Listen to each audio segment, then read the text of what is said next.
সকলো নিশ্চয় ভালে আছে। আজি আমি পঢ়িম অসম বুৰঞ্জী। অসম বুৰঞ্জী বুলি কৈ দিয়াৰ লগে লগে অসম বুৰঞ্জী 4টা ভাগত ভাগ কৰা হয়। আৰু আজি আমি ঐতিহাসিক যুগটোৰ বিষয়ে পঢ়িম। দানৱ বংশ। দানৱ বংশৰ প্ৰতিষ্ঠাপক কোন? ইয়াৰ শুদ্ধ উত্তৰটো হৈছে অপচন চি। দানৱ বংশ প্ৰতিষ্ঠাপক কোন? অপচন চি শুদ্ধ উত্তৰটো। ইয়াৰ পিছৰ প্ৰশ্নটো হৈছে কাক বধ কৰি নৰকাসুৰ প্ৰাগজ্যোতিষৰ ৰজা হয়? আমি নৰকাসুৰৰ বিষয়ে সকলোৱে জানো হয় নাই? নৰকাসুৰে কাক বধ কৰি প্ৰাগজ্যোতিষৰ ৰজা হয়? ইয়াৰ উত্তৰটো হৈছে অপচন বি।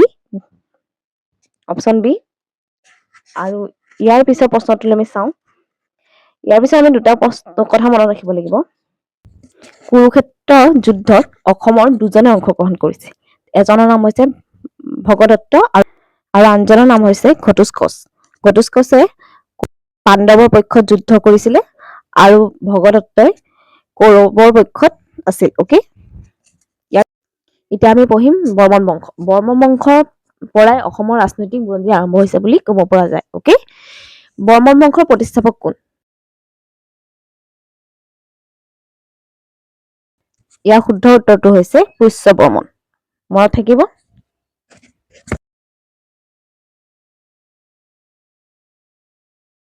ইয়াৰ পিছৰ প্ৰশ্নটোলৈ যাম আমি এতিয়া।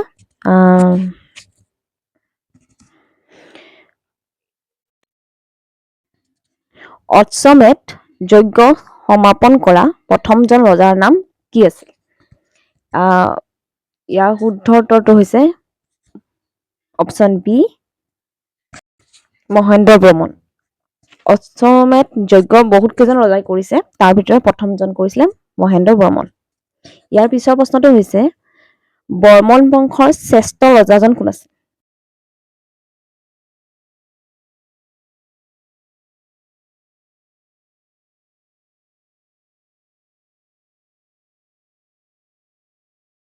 ইয়াৰ শুদ্ধ উত্তৰ হৈছে অপচন বি ভাস্কৰ বৰ্মন। ভাস্কৰ বৰ্মনৰ দিনতে প্ৰাগজ্যোতিষ হলে।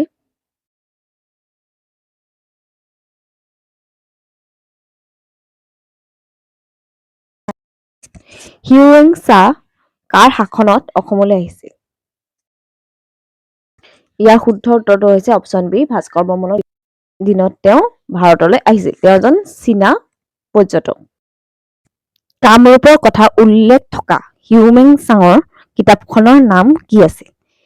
তেওঁ এখন গ্ৰন্থ লিখি গৈছিলে কামৰূপৰ কথা উল্লেখ কৰি। সেই কিতাপখনৰ নাম হৈছে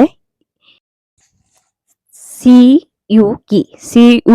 এই কিতাপখনতে পুৰণি কামৰূপ কেনেকুৱা আছিলে, কি আছিলে আমি অনুমান পাওঁ।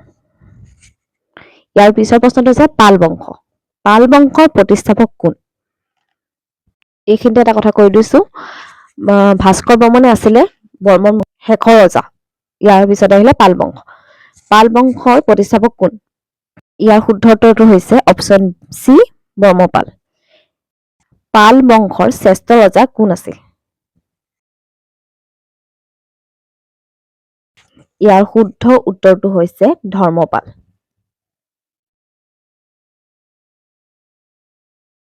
ইয়াৰ পিছৰ প্ৰশ্নটোলৈ মন কৰিব অকমান।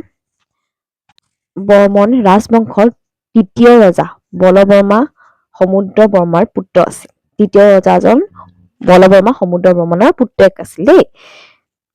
বৰ্মন ৰাজবংশৰ তৃতীয় ৰজা বলবৰ্মা সমুদ্ৰ বৰ্মাৰ পুতেক আছিল। বলবৰ্মাৰ জীয়েক কাশ্মীৰৰ ৰজা মেঘবাহকলৈ বিয়া দিছিল বুলি ইতিহাসত পোৱা যায়। এতিয়া প্ৰশ্নটো হৈছে জীয়ৰীগৰাকীৰ নাম কি আছিল?